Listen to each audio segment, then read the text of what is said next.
साहेब, काय बाबासाहेबांनी कायदा केला आहे अभिव्यक्तीचा आणि बोलण्याच्या स्वातंत्र्याचा, शिक्षणाचा कायदा बाबासाहेबांनी केला आहे. म्हणून तुमचे पसरट केस पण चालतात, कमरेपर्यंत पण चालतात, बॉकपट चालते. तुम्हाला धर्मानं सांगितलं होतं इथल्या बाईने डोक्यावर पदर घ्यायचा आणि तो पदर घरातला सासरा, दीर, बेवडा, गंजाड्या, खाकऱ्या, बेडका खोकणारा आणि थुकणारा जरी असला ना खाकरा तर त्याला पाहिलं का लगेच एकदम भंगार आणि असं पाहायचं. हे तुमच्या डोक्यावरचा पदर काढण्याचं काम खांद्यावर घेतल्याशिवाय तो कमरेला खोवता येत नाही. आणि कमरेला खोवल्याशिवाय तुमच्यावर होणाऱ्या अन्यायाच्या विरोधात न्याय मागता येत नाही. हे ज्याने सांगितलं तो वारकरी संप्रदाय आहे.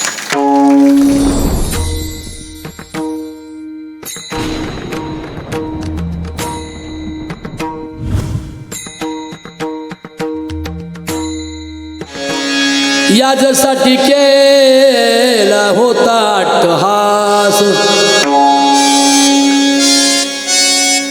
साहेब, आपण वडिलांना अण्णा म्हणायचं. 3 मुलांना जन्म देऊन बहिणी, 1 मुलगी, 3 मुलं, पत्नी, त्यांचे आईवडील अडचणीच्या काळात पडत्या पावसाची वाट पाहून जगणारी ही पूर्वीची वारकरी शेतकरी मंडळी खूप काबाड कष्ट करत होती. म्हणून त्यांचं जीवन हाच मोक्ष आहे. त्यांचं जीवन हा पांडुरंग आहे. कष्टकऱ्यांच्या, घाम गाळणाऱ्या, रक्त ओकणाऱ्यांच्या श्रमावर ही पृथ्वी तरलेली आहे असं अण्णाभाऊ साठे म्हणतात. कोणत्या शेषाच्या नाही, नागाच्या नाही, देवाच्या नाही, तर ही सृष्टी, ही पृथ्वी माझ्या बहिणींनो तुमच्या कष्टाच्या बळावर तरलेली आहे असं पहिलं कोणी सांगितलं ते सावता महाराजांनी सांगितलं. देव देवळात नाही, मूर्तीत नाही, तीर्थात नाही. देवळातला, मूर्तीतला, तीर्थातला देव ठराविक एका वर्गाला श्रीमंत करतो आणि बहुजन माळ्या मराठ्यांना आर्थिक आजारी पाडतो. म्हणून या माळ्या मराठ्यांना, बहुजनांना, वंजाऱ्यांना, भिल्लांना, पारध्याला, वडाऱ्याला every man is his prize. एका वेळेला सामाजिक समतेचा आनंद या बहुजनांना मिळावा, बहुजनामध्ये ज्ञान प्राप्त व्हावं. बहुजनांचे पोरं अमेरिका, लंडनला जावे. हा पोरगा आपला उदित लंडनला आहे. मी त्याला म्हणतो तिकडे भाकरी मिळते का रे? म्हटलं मी इकडून पीठ घेऊन जातो आणि स्वतःच बनवतो. तसं काय हे श्रीमंताचं पोरगं याने इथं भाकर नसतीच केली शिक्रापुरात, पण लंडनला जाऊन तो स्वतः भाकरी करतोय, स्वतःच्या तो कष्ट करतोय, श्रम करतोय. बहुजनांच्या लोकांना श्रम करण्याची माहिती आहे, कष्ट करण्याची माहिती आहे, पण कष्ट न करणाऱ्या जातीने, आळशी आणि आईत खाऊ जातीने देवधर्म निर्माण केले. तुमच्या आमच्या पैशातून देवळं बांधली, दगडाधोंड्यांचे देव बनवले आणि पुजारी ते झाले ना आजारी तुम्ही पडले. डोळ्याला पाणी तुम्ही लावायचे, जणू काय तुमच्या डोळ्याचे पडले होते. डोळ्याला पाणी लावा, 3 पळ्या पाणी प्या. काय काय दुष्काळातून आलं काय पाणी प्यायला? That's wrong philosophy. या खोट्या तत्त्वज्ञान नाही म्हणणार त्याला मी, या खोट्या पोथ्यांच्या, काल्पनिक कथांच्या विरोधात बंड पुकारून विश्वा एवढ्या विठ्ठलाची जाणीव बहुजन समाजाला देण्याचं काम ज्या संप्रदायानं केलं त्या संप्रदायाचा नेता म्हणजे श्री संत सावता महाराज आहे. सावता सागर प्रेमाचे आगर, सावता सागर प्रेमाचे आगर, सावता सागर प्रेमाचे आगर, सावता सागर प्रेमाचे आगर, सावता सागर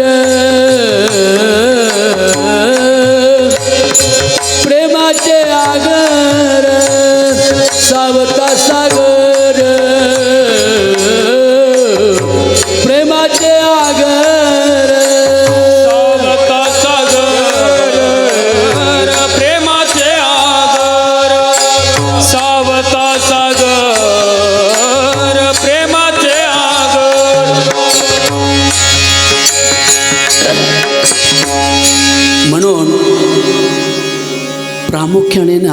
साहेब, दुर्दैवानं याच्या टोळ्या घुसल्या, मुंबाजीच्या टोळ्या घुसल्या.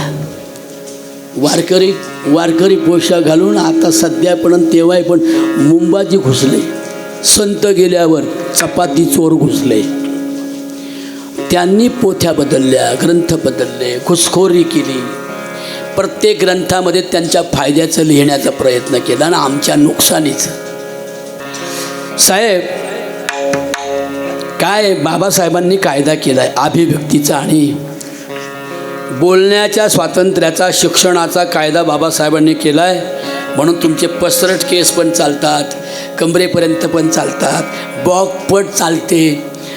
तुम्हाला धर्मानं सांगितलं होतं इथल्या बाईने डोक्यावर पदर घ्यायचा आणि तो पदर घरातला सासरा, दीर, बेवडा, गंजाड्या, खकाऱ्या, बेडका, खोकणारा आणि थुकणारा जरी असला ना खकारा तर त्याला पाहिलं गेलं एकदम भंगार आणि असं पाहायचं. हे तुमच्या डोक्यावरचा पदर काढण्याचं काम खांद्यावर घेतल्याशिवाय तो कमरेला खोवता येत नाही. आणि कमरेला खोवल्याशिवाय तुमच्यावर होणाऱ्या अन्यायाच्या विरोधात न्याय मागता येत नाही. हे ज्याने सांगितलं तो वारकरी संप्रदाय आहे. डोईचा पदर आला खांद्या, आपली ओरिजिनल चाल म्हणा.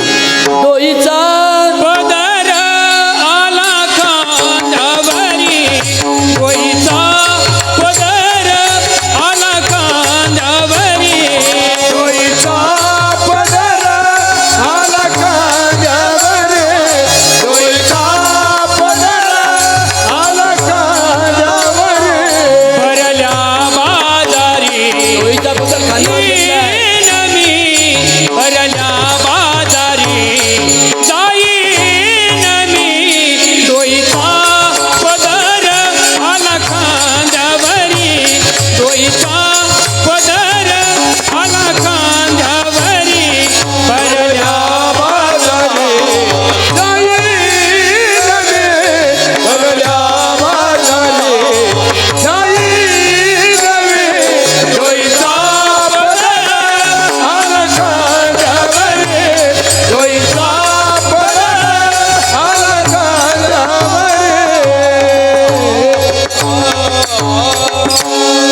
13व्या शतकात श्री संत नामदेव महाराजांना, ज्ञानेश्वर महाराजांना सावता महाराजांचा आशीर्वाद मिळाला. हे लिहिलं नाही कुठे, कारण का माळ्याचं ST NC OBC BC फालतो, किंमतच नव्हती कोणाला. आपल्याला दारातल्या कुत्र्याला किंमत होती पण तुम्हाला नव्हती. दारातल्या कुत्र्याला खंडोबा म्हणून पूजायचे, महादेवाचा नंदी म्हणून बैलाला ओवाळायचे, 33 कोटी देवांची आई म्हणून गायीची आरती करायची. त्याच वेळेला तुमच्यासारखी एखादी स्त्री समाजात वावरायला लागली तर तिला लात मारून मागच्या गोठ्यामध्ये बांधून ठेवली जात होती. त्यावेळेला हृदय कळवळलं ज्ञानेश्वर माऊलींचं, नामदेव बाबांचं. का? सावतोबाने धडा दिला होता, बाबा रे, देव हरवत नाही कधी, देव हरवलेला आपण हरवतो. प्रत्येकाच्या हृदयामध्ये विराजमान झालाय तो. तो आम्हाला दिव्यता देतो, आम्हाला प्रसन्नता देतो, आमच्या डोळ्यांना तेज. हे सगळ्या बसल्या त्या कशा बसल्या, कशा गालात गोड हसता, डोळे किती तेजस्वी आहे की नाही. कसं याचं चिकनं नाक पार शेमूड लागला माझ्या नाकाला तरी तोंडात पोपी घेतली त्याची. हे पा उदित कसं चिकन आहे, तरी 2 सस पळाले काय दाढीवर, पळाली. कशाची प्रसन्नता आहे ही? हे कोणतं यंत्र बसवलं आहे काय छातीत? काहीच नाही. मग काय आहे ते? सावतोबा सांगतात, वारा वाहे झुळ झुळ,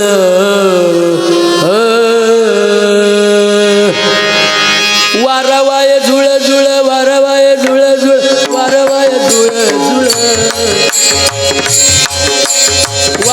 वारवाये झुळ झुळ वारवाये झुळ झुळ वारवाये झुळ झुळ वारवाहे झुळ झुळ वारवाहे झुळ झुळ वारवाहे झुळ झुळ वारवाहे झुळ झुळ वारवाहे झुळ झुळ वारवाहे झुळ झुळ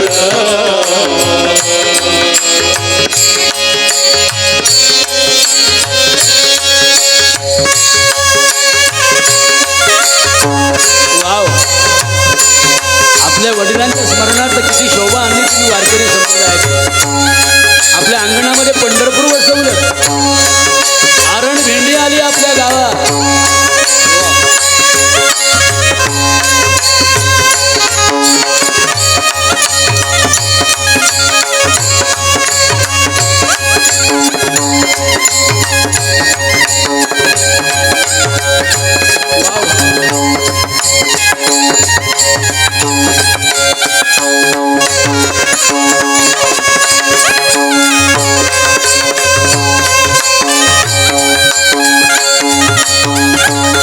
वारवाये झुळ झुळ वारवाये झुळ झुळ वारवाहे झुळ झुळ वारवाहे झुळ झुळ वारवाये झुळ झुळ वारवाये झुळ झुळ वारवाये झुळ झुळ वारवाये झुळ झुळ वारवाये झुळ झुळ वारवाये झुळ झुळ वारवाहे झुळ झुळ वारवाहे झुळ झुळ वारवाहे झुळ झुळ वारवाहे झुळ झुळ वारवाहे झुळ झुळ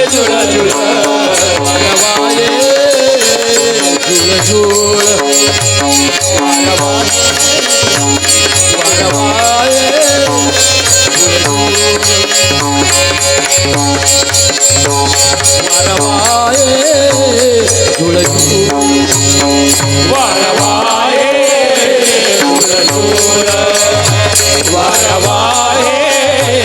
झुळ झुळ वारवाहे झुळ झुळ विश्व करीतो निर्मळ या झाडांच्या पानातून येणारा वारा आधी वारा महत्वाचा का भाकर महत्वाची रे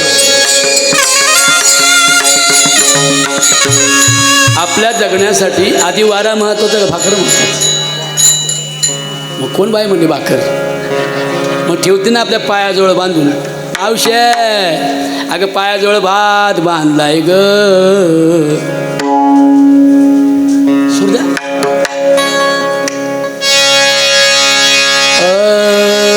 अगं मावशे मावशी म्हणते तो काय ग मावशे मावशी एकही नाही दोन आहे